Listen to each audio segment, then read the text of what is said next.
Hi, it's Brad from Football Boots at Koduka, and today I'm unboxing the brand new Hypervenom 2 by Nike Football in the latest Euro pack. Let's get these boots out of the box and the box out of the way.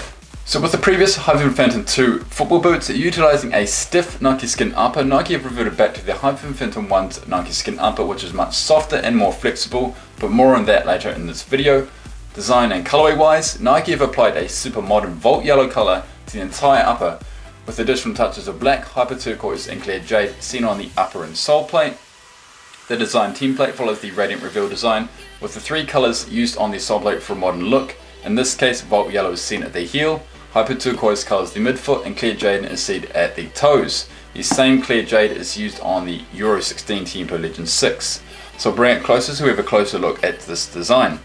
So very modern looking design. You've got Volt yellow from heel to toe, you've got Volt yellow on the fly knit, and you've got a bit of hyper turquoise underneath for a very sort of sharp look. Laces are Volt yellow, and the Swiss logos on the heel, one's black and the other one's black as well, but no borders on the Swiss logos, but it doesn't really matter because you've got that pop of Volt yellow on there. It looks really sharp.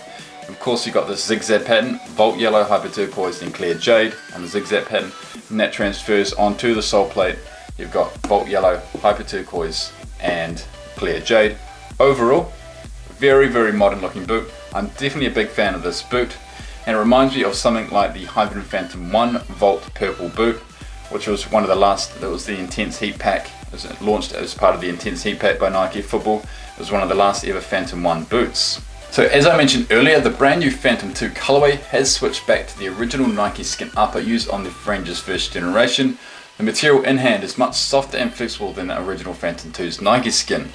So we're bringing a Phantom 2 which uses the old stiff Nike skin upper. As you can see, just thumb down on the toe box there. It's sort of very stiff. As you can see, it sort of pops back.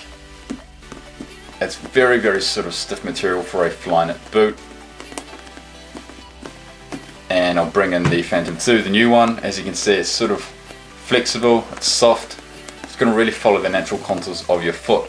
So if I compare this upper to a Phantom 1, this is the Liquid Diamond Phantom 1, which has that original Nike skin upper. As you can see, they look pretty much the same in terms of how it sort of compresses when you thumb down on the toe box. Very soft, very flexible. Definitely a good thing to have in the new Phantom 2 boots, and definitely much more flexible than the stiff Phantom 2's upper on the original football boots. So several professionals such as Thiago Alcantara, Mario Mandzukic and Pierre-Emerick Aubameyang headlined the Phantom 2 range but switched to different ranges because they weren't a fan of the Phantom 2's stiff Nike skin upper, hence why Nike has reverted back to the original upper. So the reason why Nike switched to a more stiffer upper was because the upper seen on the first generation would rip too easily. So this is our pair of the Hyper's Phantom 1 football boot, which we used for testing and used for pretty much a full season. And as you can see, the upper has been completely destroyed and ripped away from the sole. Definitely not a good thing to have in a pro level Nike football boot. As you can see, this is the sole plate and this is the upper, just completely ripped off the sole plate there. And as well as that, you've got the first layer, the first rubbery skin layer, ripping off that mesh layer on top of the upper itself.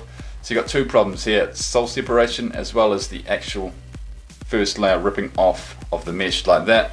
And that was a really big problem in the first generation Hypervenom Phantom 1. And the reason why Nike introduced a much stiffer upper is because it's more durable. You're going to see that sole separation in the Phantom 2, which uses that sort of stiff Nike skin upper. And we all are hoping that you won't see the same thing seen on this new Phantom 2 with the new Nike skin. Hopefully it's going to be durable and hopefully it's going to last a full season, if not longer.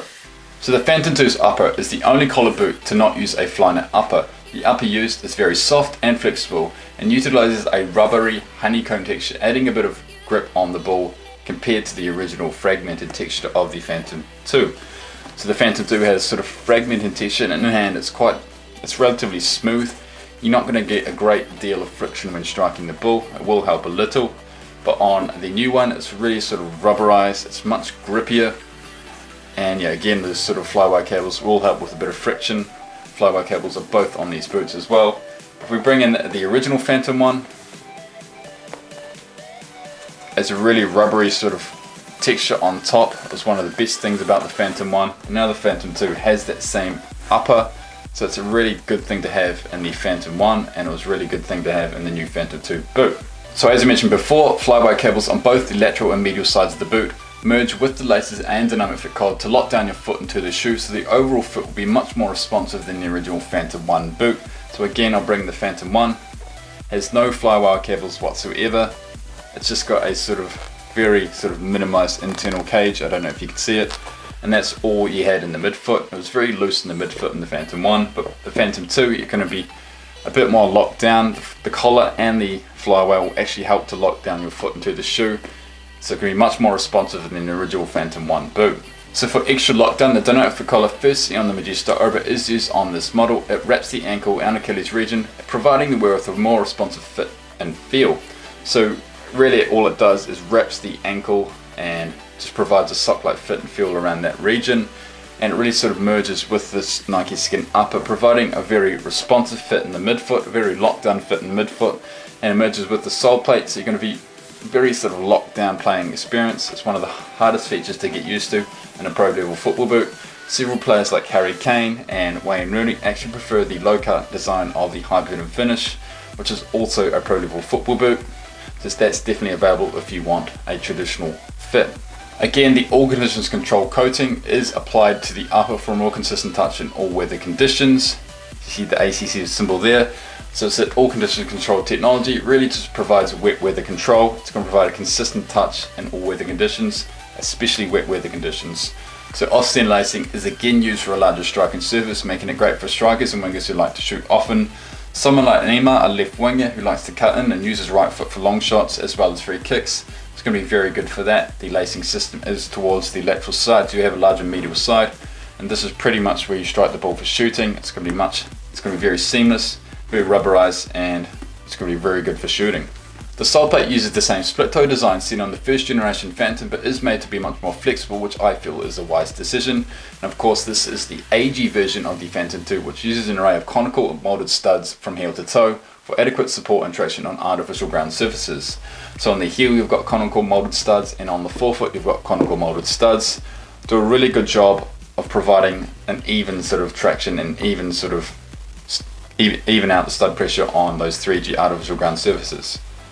So weight wise, you should expect roughly 210 to 230 grams depending on the size you have, making it slightly heavier than the Superfly boot and slightly lighter than the Magista Obra.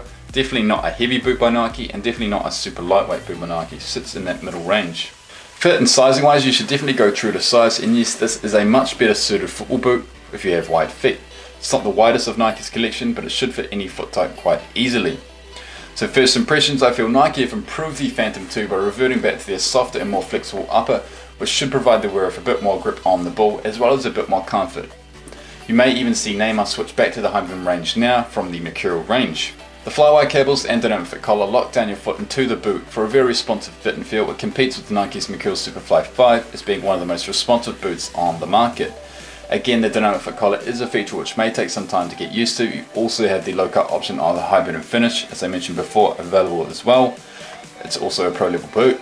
Design wise, I think this has to be one of my favourite colourways so far for the Hypervenom Phantom 2. It's a very modern design, and the Volt Yellow and Turquoise colours combine perfectly for a well thought out design. Big fans of the design and colourway. But in terms of overall performance, it worked very similar to that of Nike's Superfly 5 and Magista Obra, based on the fact that they've all got the dynamic fit collar and they should fit almost every foot type. So which boot would you wear out of Nike's new Euro pack, the Superfly 5, the Phantom 2, the Magista Obra, or the Timber Legend 6? Please vote in our poll card now. Any questions, drop them in the comment section below. Thanks for watching, and as always, we'll see you next time.